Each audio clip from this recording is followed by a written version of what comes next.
So we have understood this thing, that if we draw this line, magnetic north and magnetic south, and we are at point P on Earth's surface, and this is the direction of the surface or the tangent to the surface, and this is a parallel line to this magnetic meridian.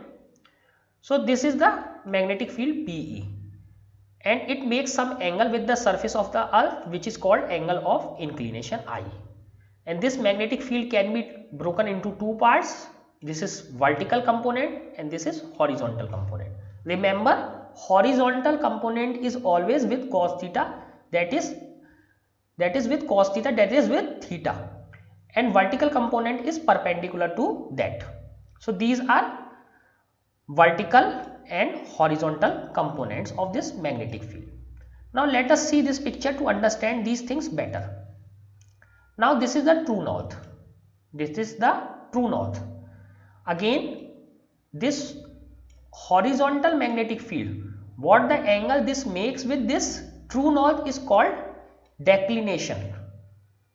The angle between horizontal magnetic field and this true north is called angle of declination, and angle between this magnetic meridian and this horizontal magnetic field is called inclination. This is inclination, this is declination, or inclination is also called magnetic dip. Magnetic dip. Remember, every year 1 mark or 2 mark question comes on this topic, dip. So this is very important. This is very important. So we have a true north, we have a magnetic north, and angle between horizontal magnetic field and magnetic field is angle of dip or angle of inclination, and angle between true north and this horizontal magnetic field is called angle of declination.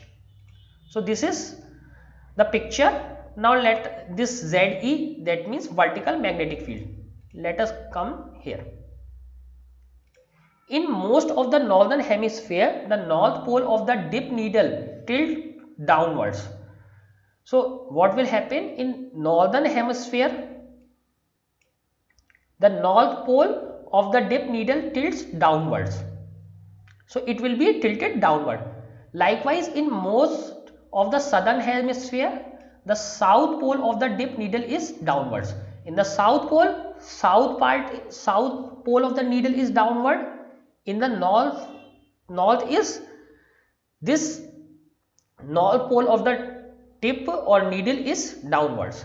To describe the magnetic field of Earth at a point on this surface, we need to specify three quantities: the declination, the angle of dip or inclination, and the horizontal component of Earth's magnetic field HE.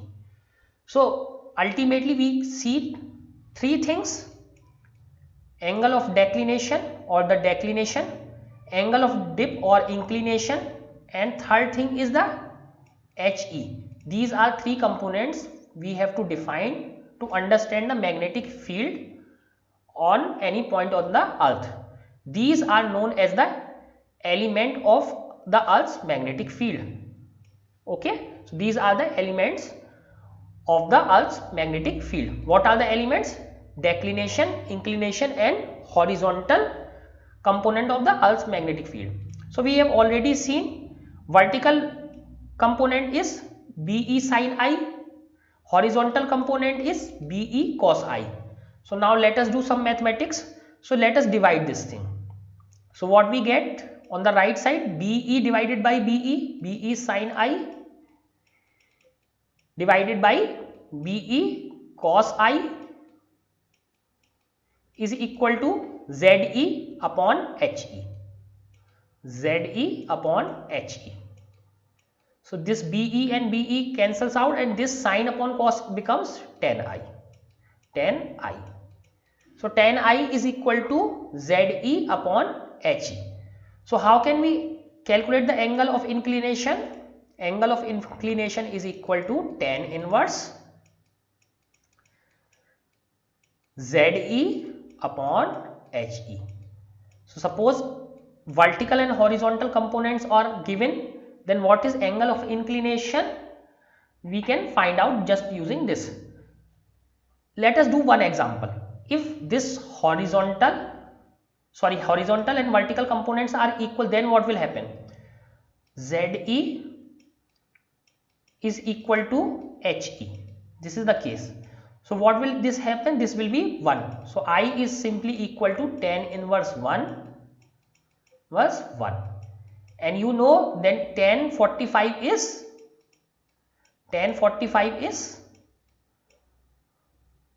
1. So the I is equal to tan 45 is equal to tan 1 or 1. Tan 45 is equal to 1. That means I is equal to 45 degree. I is equal to 45 degree. Inclination is 45 degree. Now this is another important question. This has come in 1 marks. So what happens to my compass needle at the poles? What will happen when we go to the pole? A compass needle, so generally I don't read these paragraphs, but it is important because in the exam it was come last year. A compass needle consists of a magnetic needle which floats on a pivotal point. So pivotal means a fixed point. So compass needle rotates on a fixed point. When the compass is held level, it points along the direction of horizontal component of the Earth's magnetic field at that location. So what does it do? It points along the direction of the horizontal component of Earth's magnetic field. So this will align with the horizontal component of Earth's magnetic field. Thus the compass needle would stay along the magnetic meridian of the place.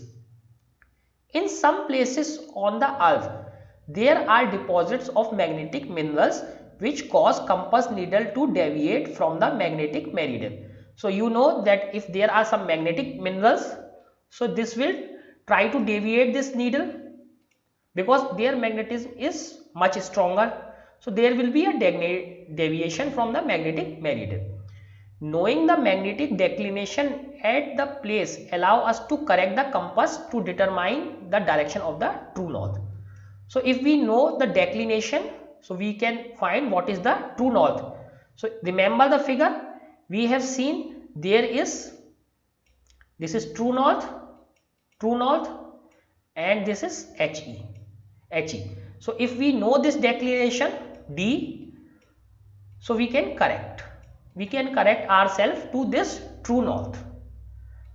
And what was the angle between BE and HE? That was the called angle of inclination. So what happens if we take our compass to the magnetic poles? That means south magnetic pole or north magnetic pole. At the poles, the magnetic field lines are converging or diverging vertically. So what happens in case of poles? So on north pole, these are converging vertically. Lines are converging vertically. Here they are diverging vertically. Okay, so this was happening at poles.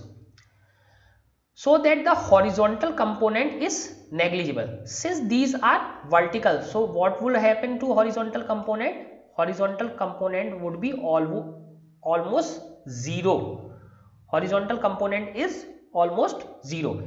If the needle is only capable of moving in a horizontal plane, it can point along any direction. Since this horizontal component HE is almost zero, and needle can only point in this direction of this horizontal plane. Since this is 0, so needle can point in any direction, rendering it useless as a direction finder. So it becomes completely useless to find the direction at the poles. Why? Because magnetic field is perfectly perpendicular.